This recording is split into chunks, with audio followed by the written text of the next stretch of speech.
Yeah, the good deepfakes are the ones you see. The bad deepfakes are the ones you don't. They're the ones that target either individuals specifically or to a larger, more corporate attack targeting CEOs or businesses and with similar aspects, or even trying to conduct fraud by impersonating people within that company. Yeah, I don't like the connotation of hacker. I mean, there's so many different meanings of the word hacker in terms of there's hackathons where you just, code something very quickly. In that sense, I am a hacker and I tried to detect these deepfakes very quickly. But in the sense that deepfakes can be used to hack, like social engineering, I wouldn't say I'm on that side of things. Deepfakes are synthetic media in which one person in an existing image or video is replaced with another person. So I'm able to take anyone's image and create a video of them saying or doing things that they wouldn't say or do. So they can be quite nice and funny, but they can also have a danger aspect to them where they can threaten national security, cause a huge amount of harm for individuals, and fraud and sort of extortion. There's a lot of bad sides to them as well. But they're the ones that cause the most amount of harm. One of the most problematic parts of deepfakes is that they are incredibly easy to create. Pretty much at the tap of a button, you just give it an image of the person you're targeting, a video of what you want their face to be on top of, and you press a button and within minutes you have a production quality deepfake now. Yeah, deepfakes are showing up in social media like hella more often.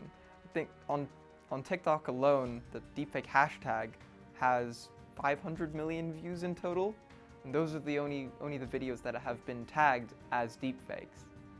And the majority of deepfake videos are not tagged as deepfakes because it kind of ruins the fun of the video. So we're talking billions and billions of views on social media on one platform alone.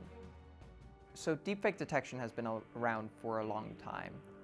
And one of the biggest issues with it is that it's incredibly expensive to do at the scale required. There are hundreds of millions of videos on the internet, and using AI to detect deepfakes is a computationally expensive task. My project was focused on increasing the efficiency of the detection methods outlined in the Deepfake Detection Challenge. And in my project I was able to, with various optimizations, creating an entirely novel face detector that was orders of magnitude faster than the one used, I was able to create a 10x improvement in speed with a very small decrease or variance in accuracy from the one that was in the Deepfake Detection Challenge.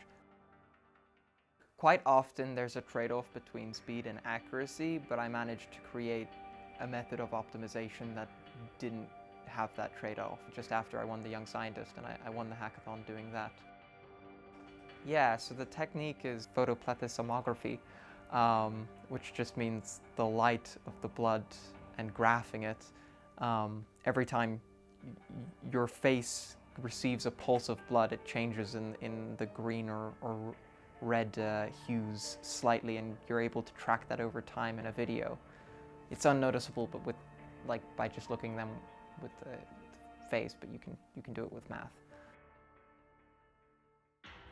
Deepfakes are created with AI, and so it only makes sense to use AI to detect those deepfakes. And the current state-of-the-art methods of deepfake generation and detection are both using reasonably similar types of AI.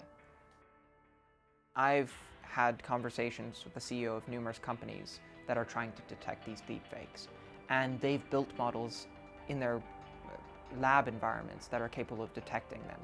But because of the sheer size and scale of the problem, talking, like I said, hundreds of millions of videos, the deployment aspect and the computers that are required, data centers and facilitating that sort of infrastructure is a far more difficult problem than just training the models. And so Infrax would come in and we would take one of their models or a few of their, basically their code base, and automatically deploy that across thousands of computers, and they would be able to give us the data and detect those deepfakes. The only solution to misinformation, deepfakes, and fake news is that people need to wisen up and be aware of the things that they're seeing and the things that they're reading may or may not be true.